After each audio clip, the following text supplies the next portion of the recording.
নমস্কার, আবার এসে গেছি শ্রী শ্রী ঠাকুর রামকৃষ্ণের অমৃত কথা নিয়ে। আমার ভিডিও ভালো লাগলে লাইক কমেন্ট করবেন, সাবস্ক্রাইব করবেন আর শেয়ার করে দেবেন। ঠাকুর বলেছেন, যে সকল লোক নিজে কখনো ধর্মচর্চা করবে না, অন্যকেও ধ্যান পূজা করতে দেখলে ঠাট্টা করে, বিদ্রূপ করে, ধর্ম ও ধার্মিকদের নিন্দা করে, সাধন অবস্থায় কখনো এইরূপ লোকের সঙ্গে কথা বলবে না, তাদের কাছ থেকে যতটা পারো দূরে সরে যাবে। তুমি জানো,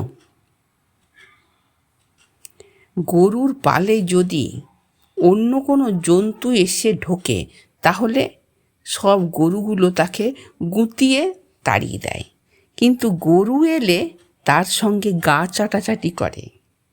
সেই রকম যখন ভক্তের দেখা হয়, তখন তারা উভয়ে ধর্ম কথা কয়, বড় আনন্দ করে আর হঠাৎ সে সঙ্গ ত্যাগ করতে ইচ্ছা করে না। কিন্তু বিজাতীয় লোক হলে কি হবে?